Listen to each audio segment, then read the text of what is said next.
Takk fyrir tækifærið að fá að flytja fyrirlestur hérna. Ég tala erfðabreytta náttúru, þetta dálítið tvöfalt allt saman, en ég ætla að reyna að fara svona grófu dráttum yfir sviðið, hvað erfðabreyting þýðir, hvernig ég lít á þetta. Ég hef unnið í erfðafræði núna í 25 ár, þar af 20 í læknisfræði, læknisfræðinum erfðarannsóknum, meðan ég sé á Decode í 10 ár. Og núna nota ég þessa erfðafræðina sem tæki til þess að skoða erfðabreytileika í náttúrunni, til þess að nota í svona vendunar líffræði, conservation biology. En hvað það? Nú ætla ég að segja ykkur sögur úr erfðafræðinni og ég ætla hvernig gerir ég svona. Byrjum bara strax. 1866 þá gerði Johann Gregor Mendel stórmerka uppgötvun í klaustrinu. Hann oft nefndur faðir erfðafræðina fyrir þessa tilraun sína sem hann birti og þarna sýndi hann alveg með skýrum hætti, ótrúlega góðar niðurstöður og vel framsettar, sýndi hann að ákveðin engi erfist á milli kynslóð og hann setti fram kenningu erfðaefnið. Þessar niðurstöður voru þarna í svona dái í 36 ár, það var ekki sem trúði þessu. Það voru erfðafræðingar, það voru reyndar plöntufræðingar sem komst að því að hann hafði rétt fyrir sér gallinn árið 1900 og þá verður raunverulega þessi erfðafræði til sem fræðigrein. Og síðan, eins og þið vitið, þá voru James Watson og Crick sem uppgötvuðu það að erfðaefnið var tvöfaldur helix sem útskýrir hvernig það erfist og hvernig það er afritað og svo þetta erfðatáknmál, hvernig í andskotanum hægt að fá allan að breytileika með 4 bókstöfum eða 4 kjarnsýnum, A, C, G, T. Ég skal reyna ekki að blóta. En þarna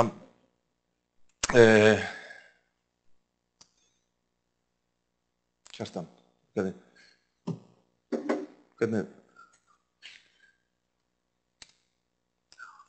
Já, þarna, já, ok. En nú ætla ég að nú erum komin að því, það sem ég ætla að ræða í dag, það sem hlutinni gerðust. Við byrjum bara á því hvað er að klóna gen. Byrjar á því að þú klippir út úr einhverju lífveru, erfðaefni einhverju lífveru og setur það síðan inn í sem við kallum genaferju. Þetta eru svona svipaðar á veirur, eins og við kannast við. Og síðan er þetta sett inn í hýsil, í þessu tilfelli er þetta baktería. Og til þess þurfum við þá skæri og við þurfum lím. Og það er líka sem er þetta lím sem uppgötvaðist 1967 og 1970 uppgötvuðu menn klónunarskærin, það er skerðaensím sem klippa sértakt DNA-ið. Og svo 1972 þá gátu menn nota þessa tækni til þess að búa til erfðabreytt DNA, svo kallar recombinant, svona enduraðað. Þannig að það var allt í einu komið erfðaefni sem var búið til úr 2 lífverum, recombinant. Þessi náungi Paul Berg, og hann var gríðarlega meðvitaður hættur sem getur stafað af þessu þekkingu sem hann var að nota og hann sagði bara einfaldlega recombinant eða örverur sem eru með einhver svona blanda erfðaefni getur hljómar hættulega. Svo hann lagði fram moratórium og kallaði til fundar. Það var frægur fundur í Asilomar 1975 þar sem líffræðingum, lífefnafræðingum, lögfræðingum, læknum og blaðamönnum var boðið og ræða málin og þá komast menn að því að það þyrfti að setja einhverjar reglur þetta. Og þarna, þetta sýnir bara hvað menn voru ábyrgir vísindamenn á sínum tíma. Nota bene, þarna voru allar rannsóknir framkvæmdar í háskólum. Það er ekki finnst seinna að komið fyrirtæki og það verðist einhvern veginn meira svona fólk er skeptiskur út í rannsóknum fyrirtækjum heldur en í háskóla þá daga. En þessi fundur gerði það verkum að rannsóknir héldu áfram með takmörkunum þó. En síðan var lögð fram þessi reglugerð af NIH í Bandaríkjunum, 76. Þar voru flokkað í svokallaða 4 flokka, þið séð þessar bíómyndir þarna Airborne, þarna það sem flokkur 4, þar eru menn í svona geimfarabúningum en menn byrjuðu með að setja þetta recombinant eða þessar erfðabreyttu lífverur í hæsta flokk en fljótlega fóru það niður í annan og jafnvel fyrsta flokk því að þótti ekki áttað til þess að áttast þetta. En merkilegt nokk þá hafi ekki orðið nein slys í þessari tækni á þessum 36 árum. Það líftækni, það hvers konar tækni sem notast við lifandi lífverur til að búa til eða breyta afurðum, til að bæta plöntur eða dýr eða þróa örver í einhverjum ákveðnum tilgangi. Og líftæknin innan náttúrulega allstar,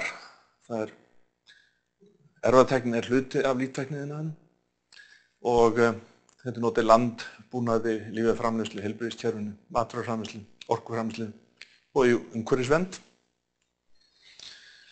Nú, saga líftækninnar, hún byrjaði raunverulega leið og menn fóru að rækta plöntur og temja dýr og svo brugguðu menn bjór, það dæmi líftækni, búið til brauð, þetta er líftækni.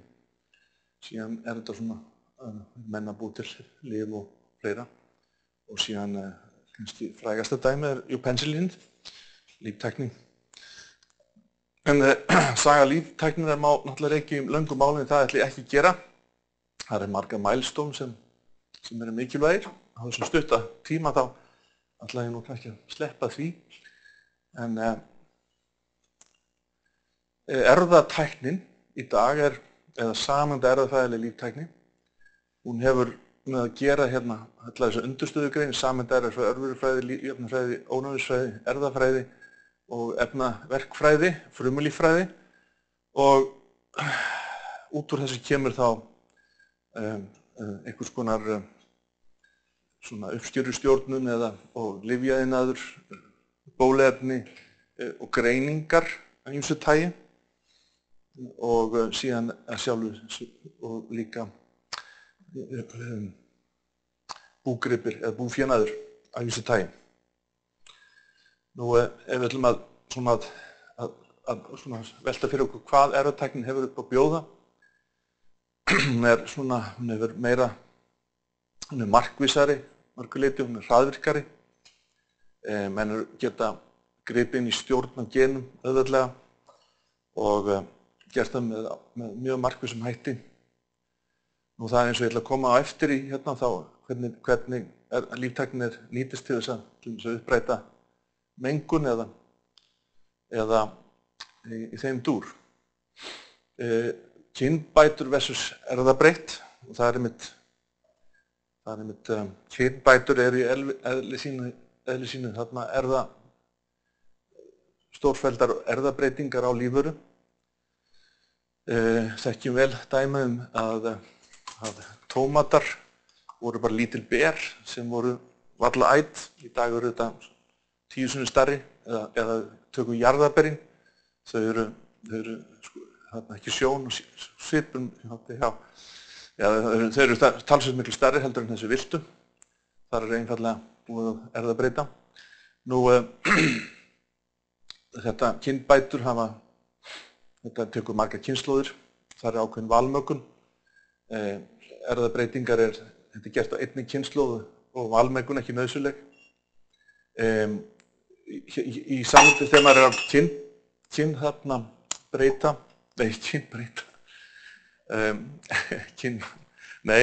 erfðabreyta með kynbótum, quantitative genetics, þá verða ýmsar ófyrirsjáanlegar breytingar. Það alveg ljóst, því að menn veit ekki alveg hvað fylgir því að velja fyrir ákveðnum einkennum. Það getur komið óæskileg einkenni sem erfast með, líka líkur á úrkynjun þess vegna. Og upp úr því verður þá hreinar ræktunarlínur. Þar oft kannski búið að tapa erfðabreytileika. En með erfðatækninni þá má koma fyrir breytingum sem eru markvissar og síðan æxla þeim saman við aðrar ræktunarlínur. Í blöndum þetta gert með merkilega nokk þá eru jarðvegsbakteríur hvar sem þær eru með ákveðna genaferju sem hefur þennan eiginleika að hún skýtur sér inn í plöntufrumur og tekur yfir plöntuna. Lætur plöntuna fara að framleiða fyrir sér fæðu sem hún síðan nýtir sér, gjarnan í rótunum. Og erfðafræðingar þeir einmitt tóku þessa aðferðir práfa og breyttu þessari genaferju og bjuggu til sértæka genaferju þar sem menn nota í dag til þess að erfðabreyta plöntum. Og með þessu þá að eins og ég sagði áður að þið eru með einhvern ákveðinn eftirsóknarverðan eiginleika sem þið viljið að náist í þessum erfðabreyttum plöntum. Takið þau gen sem þarf og setja inn í ferjun og síðan sér bakterían með ferjun að setja þetta inn í kímlínu eða kynfrumur plöntunar þannig að þetta erfist. Og með svona ákveðna erfðatækni þá líka þetta stjórna því hvar þessi eiginleiki eða hvar próteinið tjáð, hvort það í forðavef, fræ eða rót, stöngli eða laufblöðum. Þetta er sína kosti. Já, það mjög kostnaðarsamt fyrir plöntu að vera að framleiða mikið af próteini í öllum vefjum. Þannig ef það nægir að framleiða einum vef þá það betur. Nú líka að stýra hvenar þetta tjáð og líka við ákveðna aðstæður. Þetta einskorða tjáninguna við hitastig, þurrk, aldur eða ákveðna efnameðferð.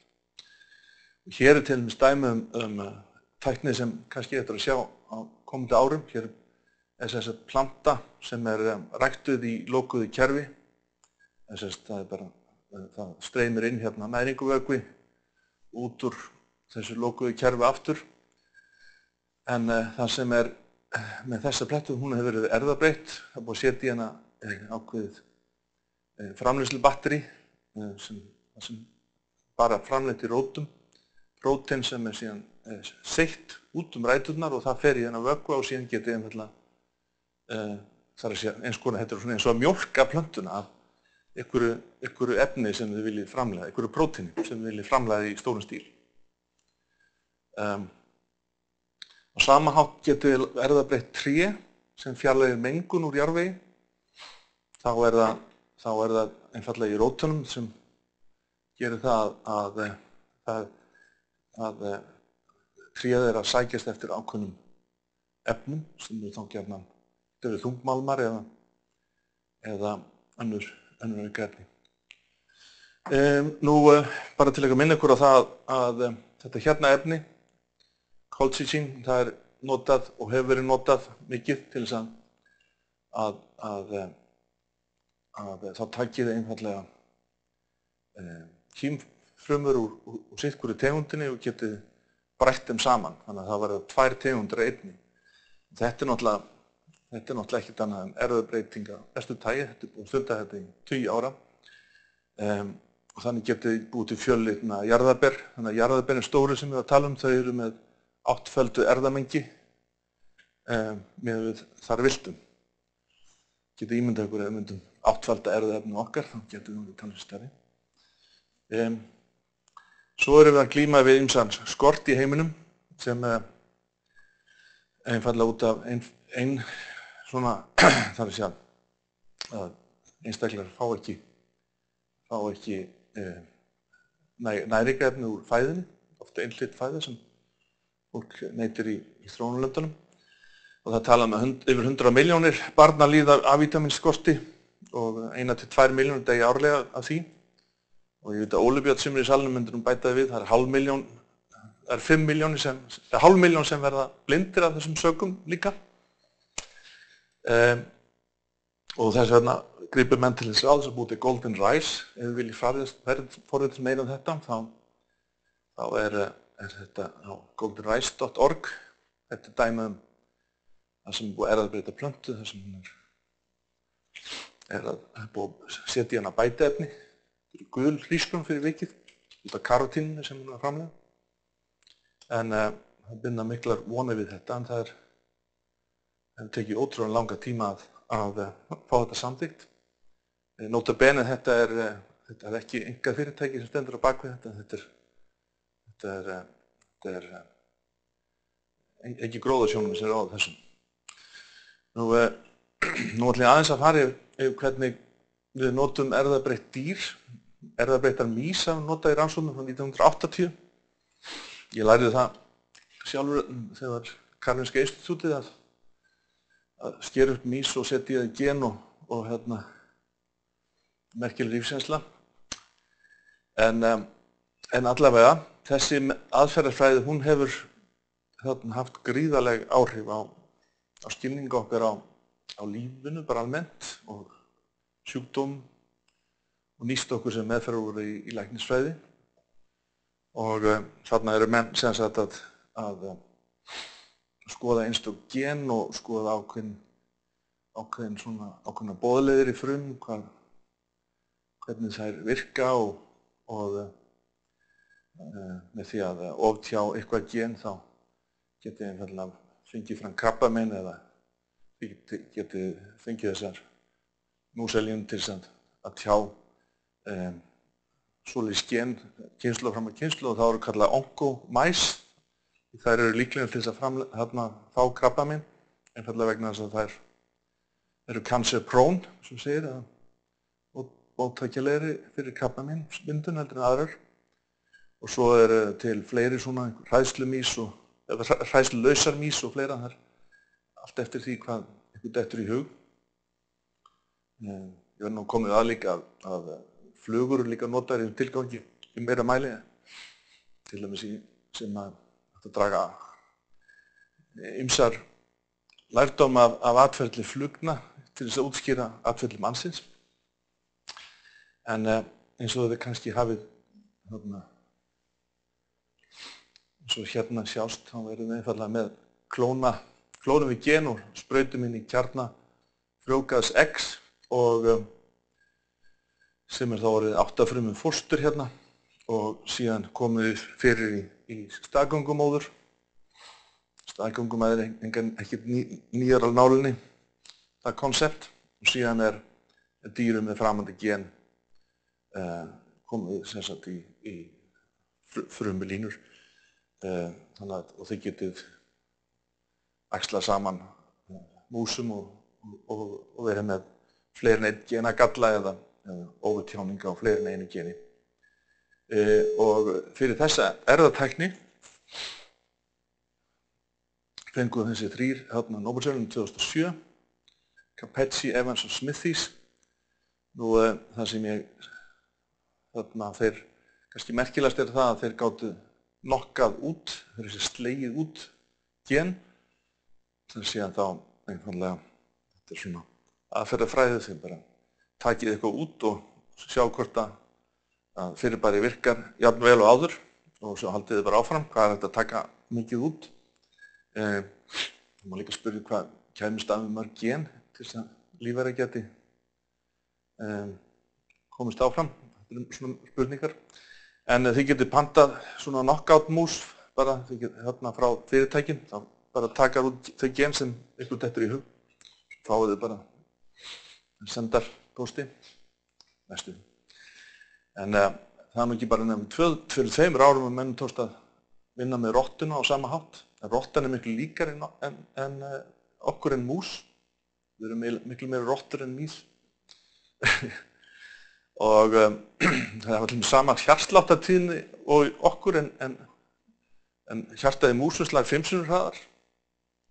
Og þarna er loksins komið módel fyrir hjarta- og æðasjúkdóma mannsins og sykursýki og taugasjúkdóma og sjálfsofnæmi og líka atferlisrannsóknir.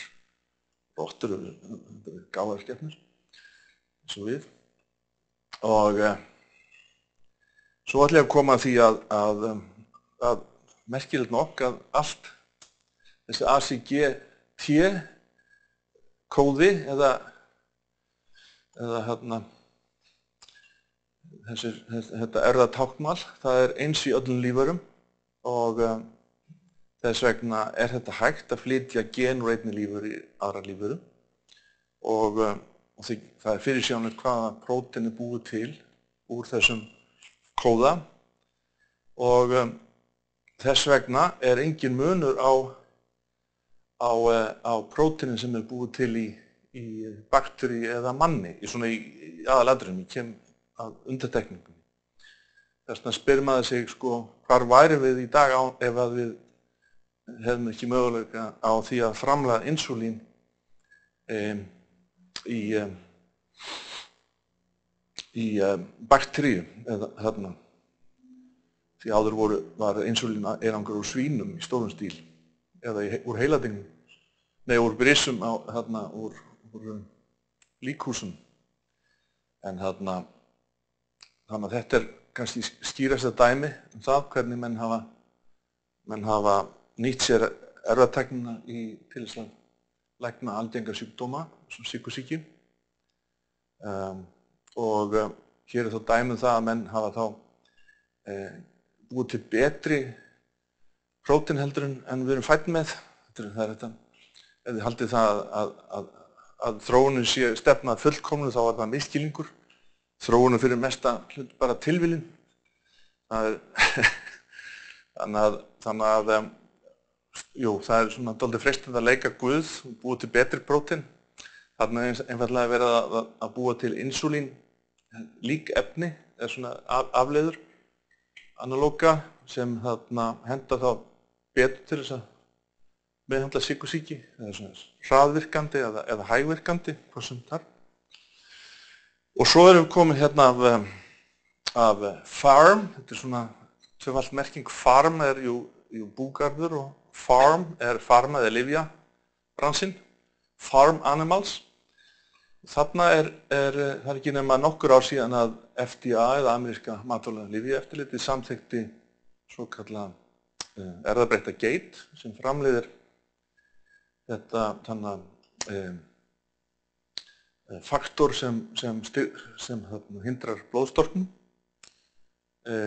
og þetta gert til þess að meðhöndla einstaklinga sem eru fæddir með þennan erfðagalla og ég held að sé einhverjum 100.000 manns í Bandaríkjunum sem er erfðagalla. Og þessi eina geit, hún erfðabreytt og þetta prótein aðeins framleitt í mjólkurkirtlinum. Þannig að hún alltaf með þetta til staðar og þetta skiptir henni engu máli, hún framleiðir mjólku eins og venjulega, nema það að hún með þessu ágæta próteini sem erfitt að framleiða. Það ekki hægt að framleiða þetta í bakteríu eða í gersveppi. Það væri hægt að framleiða þetta sennilega í byggi, reikna með því. Merkilega með plönturnar, þær eru með fleiri gen en við og eru merkilega búið til merkilega flókin prótein. Þetta bara til þess að minna okkur á það að mjólkin ágætis öku til þess að einangra framandi efni úr. Það tiltölulega auðvelt að hreinsa efnið úr mjólkin, tiltölulega fá prótein sem tjáð þar. Hér vinstra megin hversu mikið framleitt af recombinant próteini í kílóum á ári og þannig að þetta alveg gríðarlegt magn því að við sjáum að það þarf kannski ekki nema eina geit til þess að sinna þúsundum sjúklinga þetta í huga. Við getum haldið áfram með hvaða væri hægt að framleiða í geitamjólk eða til lækninga. Búin að tala um sykursýki en krabbamein og hjartasjúkdóm og lungnaþembu og ófrjósemi og fleira. Svo mætti hugsa sér að slá út príonpróteinið genið í nautgripum. Þá getur verið laus við hættuna á móti Creutzfeldt-Jakob eða kúariðinu sem blossaði í Bretlandi.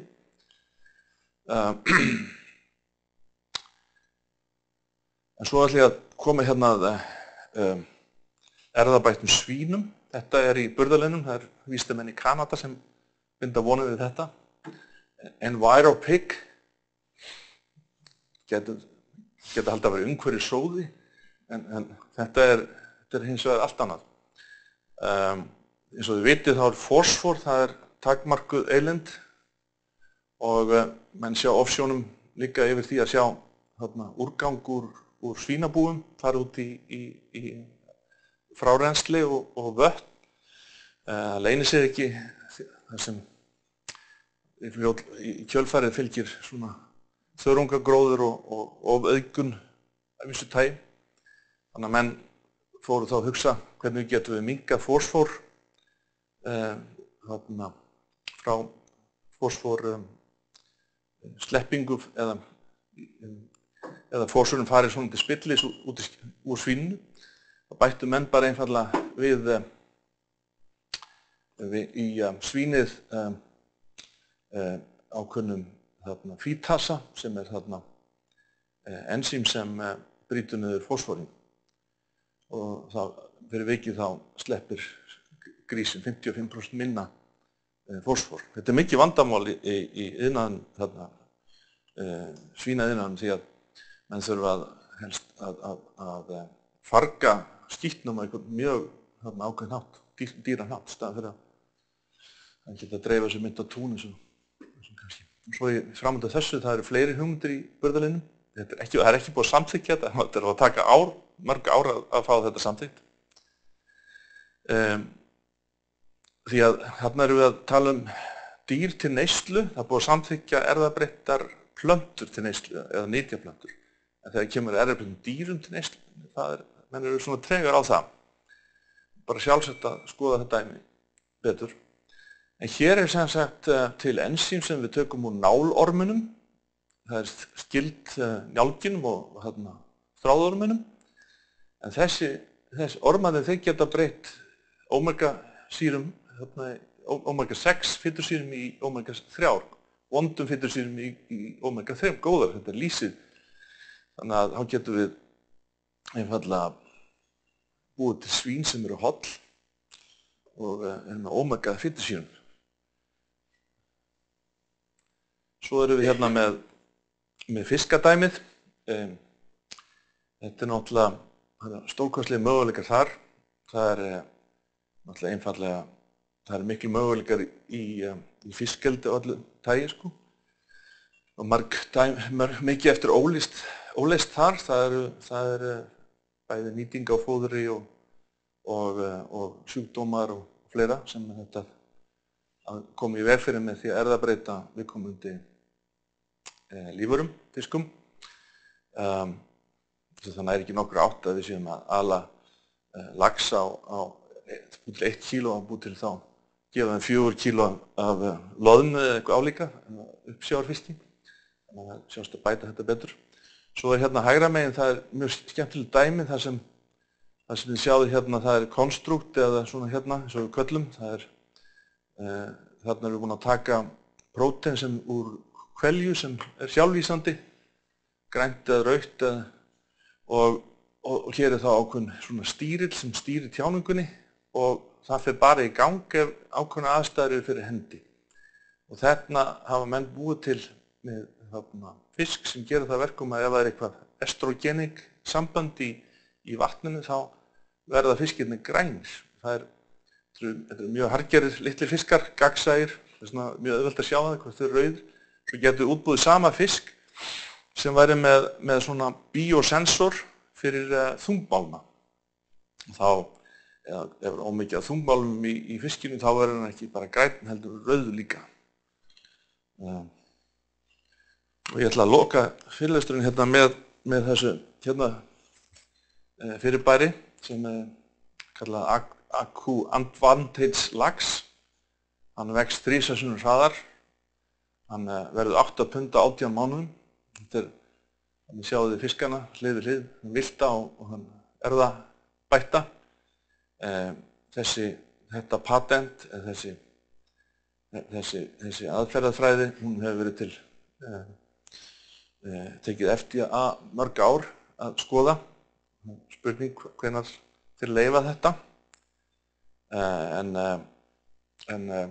Þessi lax verður kannski fyrsta erfðabreytta dýri sem verður á boðstólum, ekki bara í Bandaríkjunum heldur annars staðar. það búið að gera margt í þessum lax, skal ég segja ykkur. Það búið að fá hann til þess að framleiða vaxtarhormón allt árið. Það genu tekið úr systurtegund Chinook. Svo annað hluti af stýril sem úr áltegund sem sívirt við sett fram af vaxtarhormón. Svo fleira í þessu, það og setja svona, þetta eru lífverur sem eru hafa viðnám gagnvart bakteríu í eldi og fleira. Ef þið viljið kynna ykkur þetta, það getur flett þessu upp á Aquabounty, heimasíðu þeirra. Svo nú þegar til staðar þessi glóandi gæludýraiðnaður, þar sem dýrin eru einfaldlega látin tjáð svona fluorescerandi konstrukt, getur verið með kísinu upp í sófanum hjá okkur í myrkrinu og lesið við ljósið. Ég veit ekki hvort þetta hlægilegt eða hræðandi, sko. En þannig að sjáðu það möguleikarnir eru skuggalegir í þessu. Og þegar við skoðum skuggahlíðar erfðabreyttra lífvera, þá eru mannskanar svona, við eigum að hafa því í huga hvað er hættulegt, hvað getur farið úr böndunum, hvað að varast. Nú, enn sem komir hafa ekki orðin einn svona dramatískt slys.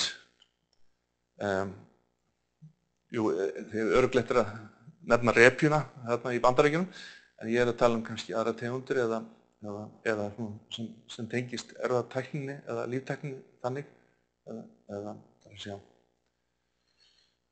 þess að erfðabreyta. Við viljum absolutt ekki að það slepp út í að ónæmi gegn fúkkalyfjum aukist. Gerir bara það að við fáum einhverja súperbakteríur sem við getum ekki ráðið við. Menn hafa tekið það til grein og er að leysa það á annan hátt. Ónæmisvaldandi efni, þar misskilningur í gangi. Menn halda sko að það að bara flytja eitt gen sem býr til viðkomandi prótín og einni lífur í aðra, að það sé ónæmisvaldandi, það er misskilningur, það á ekki að þurfa að gerast. Það bara gerist ekki. Hvað hefur líftæknin fært okkur? Hér svona nokkur atriði. Ég er búinn að koma að þessu svona nokkuð með svona aðalatriðum. Við tökum þetta saman. Erfðatæknin og aðferðir sameindærafræðinnar eru órjúfanlegur hluti læknisfræðinnar í dag, bara til þess að minna okkur á það. Og við erum talsvert veikari og máttlar sér gagnvart ýmsum pestum ef líftæknin eða erfðatæknin hafi ekki notið við. Og ég leyfi mér að fullyrða það að erfðatæknin sem slík og með erfðabreyttar lífverur er sennilega besta leið til að leysa hungursneyð, næringarskort mannkyns, auka framleiðni í landbúnaði og draga úr eyðingu regnskóga. Því að ef við getum minnkað álag á sækni í regnskóga eða villta náttúru, þá erum við talsvert betur sett. Nú erfðabreyttar lífverur geta minnkað notkun á meindýraeitri og illgresiseyði og klassíska spurning, hvernig á þessi litla jörð að framfleyta ört fjölgandi mannkyni í framtíðinni. Og ég er búinn að segja áður, ég meina að þetta er staðreynd. Þetta er bara spurning hvernig við ætlum að búa til reglugerðir, hvernig við ætlum að stjórna þessu, hvernig við ætlum að nýta okkur þetta. Ég ætla að enda hérna. Takk fyrir.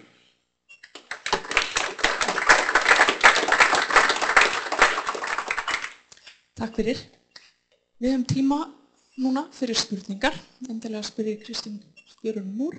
Geð mér merki. Sturla.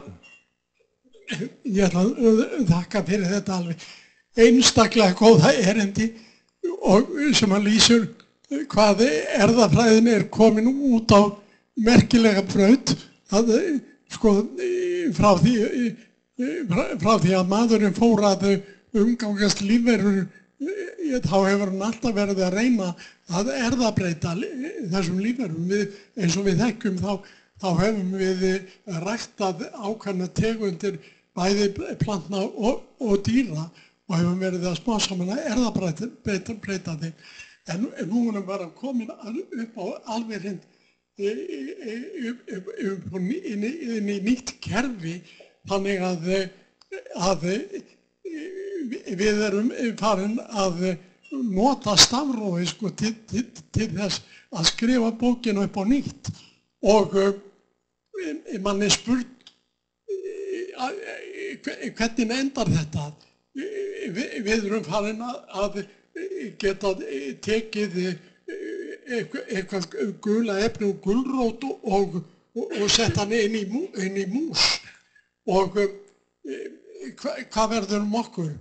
Mér dettur í hug, skildi við ekki getað sett grænukottin inn í líkama mannsins svoleiðis að við bara getum lifað á loftinu og látið sólina tillífandi homo sapiens. Koma með sykur inn í blóðið. Þannig að þá þyrftum við ekkert að vera að hugsa að éta. Við fengjum bara sykurinn úr sólarljósinu.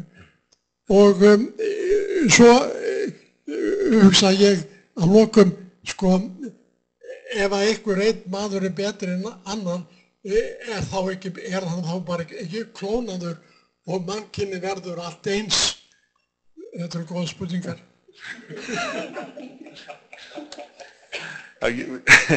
Við viljum alls ekki að mannkynið sé eins. Þarna viljum við einmitt fjölbreytileikann. En það væri kannski hægt að setja ekstra litning í manninn, sem við getum kveikt og slökkt á ákveðnum æskilegum eiginleikum. Svona varagen upp á það ef við fæðumst með göllugen eða okkur vantar eitthvað. Ef við erum upptekin af líkamsrækt þá getum við kveikt á meiri vaxtarhormónum. Ef við erum í háskóla þá getum við kannski kveikt á gáfugenum eða eitthvað svoleiðis. Þetta er náttúrulega bara vísinda skaldskapur í dag. En þarna. Þakka þér fyrir, Kristinn. Við erum nú vinir, svo ég get alveg sagt að ég var svona að hugsa ef fólki er þið 8-falt KP. Stórt fólk. En það var gaman að hlusta á þig. Það kom fram hérna á einum af þessum síðustu glærum að var það ekki að þeim vegni í náttúrunni. Já, það hefur ykkur að skýringu á því? Já, sko, það er eiginlega, þetta er aldrei mikilvægur punktur. Er það að, ég skal bara útskýra það. Þetta er framar? Framar, já. Ég skal útskýra það. Það er einfaldlega þegar er að erfðabreyta lífverum, það eru sjaldnast lífverur sem pluma sig betur út í náttúrunni. Það er að segja að það er ekki gerðar hæfari heldur en náttúrulegir systkini þeirra. Þannig að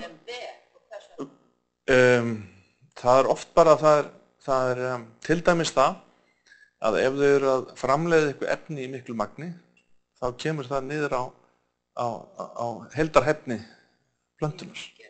Því það er ákveðin orka sem fer í þetta. En það mætt þannig í yfirgnæfandi svona tilfella þá er minna hæfari út í náttúrunni. En auðvitað á náttúrulega ekki koma svo langt að sleppa út eins og rétt eins og þessi lax sem sýndi ykkur, hann er ófrjór. Anna, bara því ég er nú búin að kenna lengi á háskólastigi og kennaranemum og svona vísa í þeirra þekking eða toga út úr þekkingu náttúruna og finnst það stundum vera svona hnignandi og ótrúlega oft sem er vísa í teiknimyndir sem er sko Nemo eða Nemo, hvað þetta heitir allt svona. Og svo ég var svona svolítið ógnveikandi lesa með upplýstum köttum inn í húsum og horfa á teiknimyndir í framtíðinni. Ég er ekki að mæla með þessu. Nei, en eitt enn bara, Því þú sagðir upp á fæðu framtíðarinnar. Já. Við vitum náttúrulega það öll, ef allir gerðust grænmetisætur þá þurftum við miklu minni. Já, eða einfallega við borðum aðeins minna kjöti. Einhvers staðar las ég að það er nóg fyrir fullorðinn mann að éta 80 grama kjöti í dag, staðinn fyrir að éta undir hálft kíló eins og sem við gerum.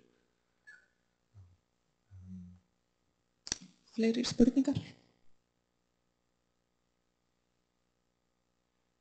Nú ef ekki, þá... Já. Það er bara að spyrja hvað þú vissir nokkuð sambandi við einkaleyfin á erfðabreyttum lífverum. Hvort að það væri eitthvað að vera stöðum í því Bandaríkjunum á dagana, hvort að það ætti að takmarka þau þannig að þetta verði ekki gerð svoleiðis að bændur séu háðir fyrirtækjum í að þeir neyðist til að kaupa þeim fræjum í ekki kaupa öðrum. Þetta er skuggalíðin. Nú eins og við vitum öll með einkaleyfi þau eru dýr, tilvirka þau og eins og með Monsanto, þú ert nú að vísa til þess fyrirtækis.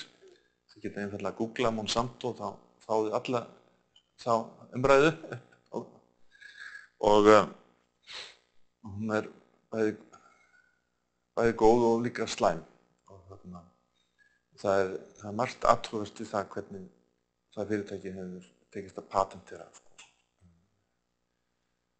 heilu fæðutegundirnar bókstaflega.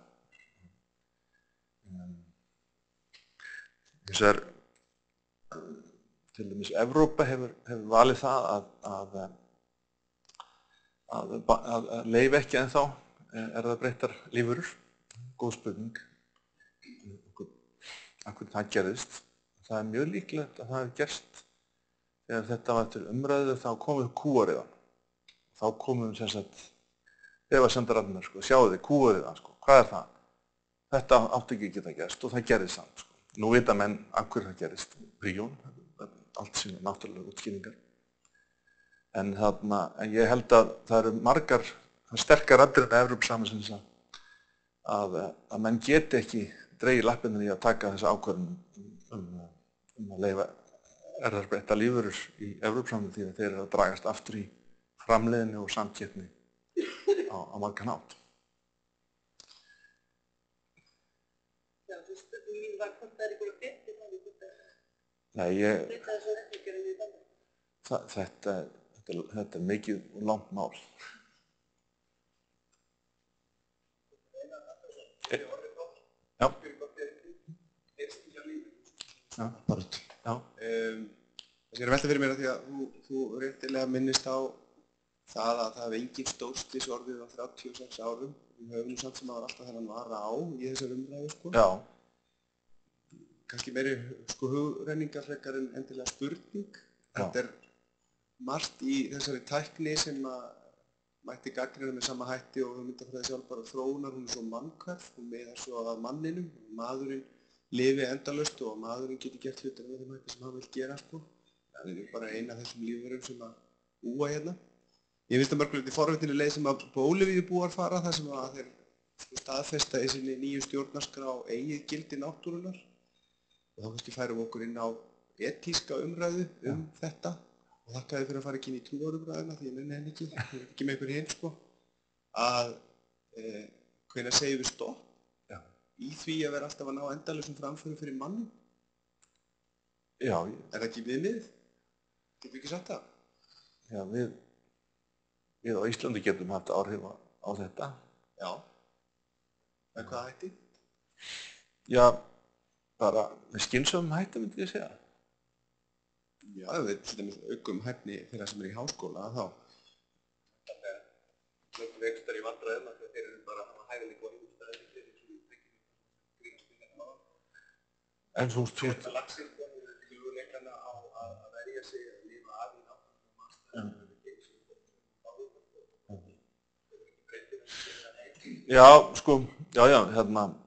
þarna er svona ýmis hræðslaferðin, samt langar mig að taka smá hliðstæðu með loftslagsbreytingarnar í Bandaríkjunum. Þar eru menn sem halda á lofti, repúblikanar, forsetaframbjóðendur. Þessi umræðu loftslagsbreytingar séu bara kjaftæði. Þar hafa allir stór fyrirtæki fengið vísindamenn til þess að búa til greinar sem sýnir fram á það að þetta bara bull. Hins vegar 99,9% af vísindamönnum sem segja að þetta sé ok. Mér finnst dálítið sama að vera með erfðabreytta businessin, 99% af vísindamönnum sem þekkja til erfðafræði eða hvað þarna er í gangi, segja að hættan sé vissulega til staðar en við séum með afar yfirvegað þekking á þessu sviði sem við getum nýtt okkur. Því að það þarf núna að taka hvert einasta fyrirbæri fyrir, þannig að þið getur ekki bara sagt leyfa allar erfðabreyttar lífverur. Það verður aldrei gert þannig. Það verður tekið á svona einstaklingsbasis. Já, þannig að enginn stoppa bara. Segjum þetta loka orðin. Takk fyrir mig. Kristín. Takk ykkur fyrir komuna. Sjáumst í haust.